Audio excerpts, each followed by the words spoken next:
नमस्कार, ND news में आप सभी का स्वागत है। मैं हूं संजय सिंह चौहान और दोस्तों आज मैं जिस जगह पे खड़ा हूं ये हाईटेक सिटी नोएडा है। और नोएडा के जिस जगह पे मैं मौजूद हूं कभी यहां पर मंदिर हुआ करता था, लेकिन चंद घंटों के अंदर ये जो दीवारें हैं ये टूटकर सारे ईंट पत्ते की तरह बिखर गए। ये मंदिर हुआ करता था, भव्य मंदिर तो यहाँ के जो लोग हैं वो नहीं बना पाए थे, लेकिन पूजा पाठ यहाँ पर होती थी और वर्षों से पूजा इस जगह पर होती थी। मंदिर वाले और गाय वाले और बाबा की सरकार, लेकिन मंदिर का हाल देखकर आप समझ सकते हैं कि तोड़ने वाले अधिकारियों में कितनी भक्ति रही होगी। और मजे की बात तो ये है कि जिस जगह पे हम खड़े हैं ये नोएडा की वो बस्ती है जो मंदिर वाली ही सरकार को वोट भी काफी बड़ी संख्या में देती है। तमाम लोग मौजूद हैं, इनकी भी मत जानेंगे क्या इनका कहना है। लेकिन आपको बता दूं कि नोएडा अथॉरिटी की ओर से कल दिन में इस जगह को तोड़ दिया गया। ये सदर सराय बस्ती है जहां पर तमाम लोग, वो उत्तराखंड के लोग हों चाहे बिहार के लोग हों, तमाम लोग तमाम राज्यों से आकर यहाँ पर रहते हैं।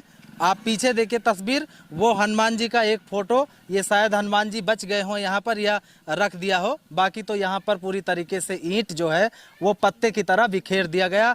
नोएडा अथॉरिटी के अधिकारी, कई लोग ये बोलते हैं कि ये सब बस्तियाँ अवैध हैं, लेकिन नोएडा में ये जो कारवां चल रहा है ये आज का नहीं, कई वर्षों से चल रहा है। ऐसी बस्ती को अवैध बताया जाता है। लेकिन आपको दिखा दूं मैं सबसे पहले तो ये है बोर्ड जो शिलान्यास हुआ नोएडा विधायक पंकज सिंह के द्वारा। डॉक्टर महेश शर्मा यहाँ के सांसद हैं, उनके द्वारा यहाँ पर खड़ंजा मार्ग का निर्माण कराया गया। इस बोर्ड को भी पढ़कर आप समझ सकते हैं। अब अगर ये कॉलोनी अवैध है तो आखिर विधायक सांसद इन अवैध कॉलोनियों में विकास क्यों करते हैं? आखिर इन अवैध कॉलोनी में रहने वाले लोगों के वोट क्यों लिए जाते हैं? जब ये अवैध कॉलोनी बनती है तो नोएडा अथॉरिटी के अधिकारी इनको क्यों उसी टाइम नहीं रोकते हैं जब अवैध कॉलोनी की रजिस्ट्री होती है? तो नोएडा में बैठा रजिस्ट्रार आखिर इस अवैध कॉलोनी की रजिस्ट्री क्यों करता है? ये बड़ा सवाल है। हमने आपको पहले भी दिखाया नोएडा में ये जो चल रहा है अंधेर नगरी चौपट राजा वाला हाल, क्योंकि नोएडा के जो लोग हैं ये सिर्फ नोएडा के ही नहीं हैं बल्कि तमाम राज्यों से यहाँ पर आते हैं और एक एक पैसे अपने खून से, मेहनत पसीने से कमाकर जब इकट्ठा करते हैं तो हर व्यक्ति का ये सपना होता है कि नोएडा में एक आशियाना बनाऊं। और जो यहाँ के जो जमीन बेचने वाले लोग हैं वो भी कहीं ना कहीं सस्ती जमीन इनको बेच देते हैं। लेकिन क्या जब ये अपने पैसे लेकर रजिस्टर्ड ऑफिस में जाते हैं रजिस्ट्री करवाने के लिए, तब जांच पड़ताल क्यों नहीं की जाती है? बाद में आखिर इन जगहों को क्यों अवैध बताया जाता है और इन गरीबों को क्यों सताया जाता है? सराय कॉलोनी, इसी बस्ती के तमाम लोग हमारे साथ में मौजूद हैं। एक एक से बात करेंगे कि कौन कौन लोग हैं। आपका क्या नाम है? मैं लक्ष्मी पटवाल हूँ, अटल बिहारी वाजपेयी मंडल में मंत्री हूँ। अच्छा, आज आप बीजेपी में हैं। आपका घर यहीं पे है? हाँ जी, मेरा घर यहीं। बीजेपी वाले अवैध बस्ती में, अवैध बस्ती है, आप लोग क्यों रहते हो? आपकी सरकार, ये नोएडा अथॉरिटी का कहना है कि अवैध कॉलोनी है, ऐसा कुछ नहीं है। 30 साल पुरानी कॉलोनी है और 30 साल से हमने यहाँ रह के कैसे संघर्ष किया है वो हम ही जानते हैं। ये नोएडा प्राधिकरण नहीं जानता, ना ही सांसद, ना ही विधायक, ना ही कोई जानता यहाँ पे। ये हमें पता है हमने किस तरीके से जमीन को, एक बंजर जमीन को हमने उपजाऊ कैसे बनाया है वो हम ही जानते हैं। ये मंदिर कैसे, किसने तोड़ दिया? ये नोएडा प्राधिकरण का हाल है। ये कल मैं अपने बच्चों को लेने जिस टाइम 2 बजे अपने घर से निकली हूँ, 2 बजे के बाद यहाँ से किसी ने या तो उन्हें कॉल किया है कि वो यहाँ से निकल चुकी है और ठीक मेरे जाते ही नोएडा प्राधिकरण के आला अधिकारी यहाँ पे पहुँचे हैं और जिन्होंने हमारे मंदिर को तहस नहस कर दिया और हमारी मूर्ति, हनुमान जी की मूर्ति को खंडित कर दिया, जो अपने साथ वो ले गए हैं।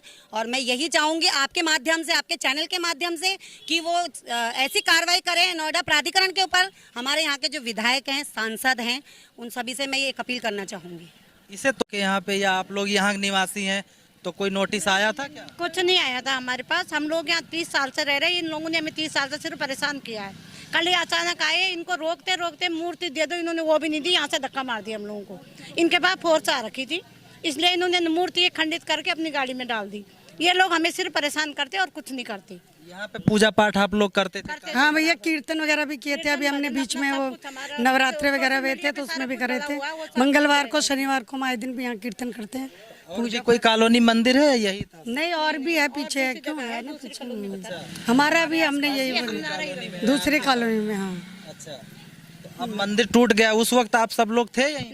हाँ जी, यही मैं यहीं पे थी, पर हम लोगों ने बहुत कोशिश भी की कि कम से कम मूर्तियां दे दो, पर तोड़ के और साथ में ले गए। अच्छा, मूर्ति भी ले गए साथ? हाँ, मूर्ति भी साथ में ले गए। बैठते थे, कीर्तन करते थे, अच्छा लगता था, माहौल अच्छा होता था, रात में डर भी नहीं लगता था। बच्चे अकेले ही कितने बजे तक, क्या कुछ नहीं होता था। अब देखो बहुत बुरा लग रहा है, आसपास कहीं मंदिर भी नहीं है। तो दोस्तों, ना रहेगा बांस और ना बजेगी बांसुरी, वही वाला यहाँ पर मामला हुआ है। नोएडा प्राधिकरण के अधिकारी आए और इस दीवार को तोड़कर पूरी तरह से, और जो उसकी जो मूर्ति थी वो अपने गाड़ी में डाल के ले गए कि कल को ये ना पता लगे कि यहाँ पे मंदिर था। लेकिन अब ये गरीब जनता है, ये लोग क्या करेंगे? आप लोग कितने साल से यहाँ पे रहते हैं कॉलोनी में? मैं तो अभी आई हूँ यहीं पे, मैं तो बरोला में रहती हूँ। ये सुनकर हम भी एक हिंदू हैं, वैसे भी मैं स्वदेशी जागरण मंच की संयोजक हूँ। ये भारतीय जनता पार्टी के लिए हम दिनों रात मेहनत करते हैं। मैं अपने विधायक और सांसद से ये कहना चाहती हूँ कि बीजेपी में वैसे तो भ्रष्टाचार बचाओ इसलिए पब्लिक जुड़ी हुई है कि इसमें भ्रष्टाचार नहीं होता है, लेकिन जब हमारे जैसेों के साथ ही ऐसा होगा, हमारे हिंदुओं के मंदिरों को ही तोड़ा जाएगा, तो फिर हमें कितनी ठेस पहुँचेगी। और कम से कम उनके ऊपर ये कार्रवाई करनी चाहिए उन लोगों को, और ये मंदिर को तुरंत ये आदेश करना चाहिए हमारे सांसद जी को, ये तुरंत बनाया जाए, तभी तो पब्लिक उनका साथ देगी, और नहीं तो हम जैसे कहाँ जाएंगे बताओ। विधायक सांसद से आप लोगों ने बताया कि हमारा मंदिर टूट जी आज ये लोग गए हैं, अभी मैं तो बाद में आई हूँ, ये लोग गए हैं विधायक जी के पास। उन्होंने बोला है कि हम अभी देखते हैं क्या हुआ है। देखते हैं क्या? अरे आप उन्हें तुरंत बुलाइए, पूछिए उनसे कि आपने किसके कहने पर ये काम किया।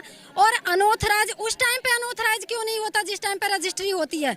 उसी टाइम पे देखो, गरीब पब्लिक है, गरीब पब्लिक ही कोई रिस्क लेगी जो सस्ती जमीन को देखेगी, लेकिन पैसे वाले होंगे वो तो अच्छी जगह जाएंगे। लेकिन गरीबों के साथ ऐसा अत्याचार अब इसको अनऑथराइज बताया जा रहा है। जिस टाइम पे रजिस्ट्री हुई, जिस टाइम पे आपने भी ये बोर्ड दिखाया है, इसका उद्घाटन हुआ, तो फिर कहाँ चले गए सब लोग? तो ये बड़ा सवाल है। और नोएडा में सिर्फ ये सराय कॉलोनी का ही ये हाल नहीं है, ऐसी नोएडा में तमाम बस्ती हैं जहां की तस्वीरें देखकर और जहां का हाल जानकर आप दंग रह जाएंगे। इन कई ऐसी बस्ती हैं जिनको कहा जाता है अवैध बस्ती है, यानी अवैध कॉलोनी है। लेकिन सवाल यही है कि जब ये अवैध कॉलोनी की जब रजिस्ट्री होती है तो आखिर जो प्रशासन बैठा है, जिले में जो प्रशासन काम कर रहा है, उसी वक्त वो प्रशासन क्यों नहीं रोकता कि इस जगह पे रजिस्ट्री नहीं होगी? इन भोले भाले प्रवासी लोगों को जो कई प्रदेश से, कई स्टेट से यहाँ पर अपना जीवन यापन करने के लिए आते हैं, उन्हें सस्ती ज़मीनें यहाँ पर बेची जाती हैं। ज़मीन बेचकर जो ज़मीन मालिक हैं वो तो लापता हो जाते हैं, लेकिन फंस जाती है ये हमारे देश की गरीब जनता। और राम राज्य की ये तस्वीर जो नोएडा में आप देख पा रहे हैं, मंदिर था लेकिन अब यहाँ पर सारे ईंट पत्ते की तरह बिखेर दिए गए। मूर्ति जो थी, लोगों का आरोप है कि वो अधिकारी उठाकर ले गए। अधिकारियों का ये कहना है कि ये जगह अवैध है। अगर ये जगह ही क्यों इस तरीके से, तो अधिकारियों की ये भी कहना है कि ये पूरी कॉलोनी अवैध है, इस तरीके से यहाँ पर किया गया। और ये तमाम जगह पर ऐसी ही तस्वीरें आपने देखी होगी कि नोएडा अथॉरिटी बाद में जब पूरी कॉलोनी बस जाएगी तो ये बताएगी कि ये अवैध जगह है। यहाँ पर इस जगह पे तो बिजली लगी है, कई ऐसी जगह होती हैं जहाँ पर ये कहा जाता है कि यहाँ पर बिजली नहीं लग सकती, अवैध है, लेकिन चोरी से बिजली इस नोएडा शहर में जलाई जाती है। आप लोग जो हैं, आप यहीं पे रहते हैं क्या? मैं तो यहाँ सेक्टर 99 में रहता हूँ। और मैं आप कैसे आ जाए? हमें पता लगा है जब आए हैं, और मुझे ये पता लगा, ये पड़ोस में देखिए ये दीवार तोड़ दी गई है। और दीवार तोड़ने से नुकसान ये हुआ, ये प्रेस का काम करती हैं, इनके पास कपड़े थे, किस बाहर के थे, घरों के कपड़े लेके आई। अब वो लोग इनसे मुआवजा मांग रहे हैं कि हमारा 1000 रुपये का पैंट था या 10,000 का था, कोई 5,000 का बता रहा है। ये बताइए कहाँ से भरपाई करें? अगर ये आप इधर आ जाए दी जाती कि भाई ये अपने कपड़े हटा लीजिए, किसके कपड़े हैं, और दीवार भी गिरा दी गई इनकी। अच्छा, यहाँ पे आपका भी घर है, आप प्रेस का काम हम किराए पर रहते हैं। किराए पे रहती हैं, कपड़े प्रेस करती हैं? जी। अच्छा, तो आपको सूचना नहीं थी कि आज टूटने वाला? जी नहीं। अच्छा, तो अभी कपड़े सब कहाँ हैं? कपड़े सूख रहे, कुछ दिया है तो फट गए हैं, वो जो बोले कि कोई 10,000 का है, कोई 9,000 का। अच्छा, तो आप क्या करेंगे? अब कहाँ पे रहेंगे? कपड़े ज्यादा थे क्या आपने जो लाए? 7 जोड़ी। 7 जोड़ी कपड़े। अब वो पैसे कैसे आप देंगे? किसको कौन करेगा? अब कौन करेगा, हम ही से मांग रहे हैं। अच्छा, कितने बच्चे हैं आपके? 3। अच्छा, यहीं पे कपड़े वगैरह प्रेस करके आप काम करते थे। जी। अब ये टूट गई जगह, आप क्या करेंगी? अब देखेंगे दूसरी जगह ढूंढेंगे। तो ये है हमारे देश की जनता जनार्दन, आंखों में आंसू देखकर आप समझ सकते हैं।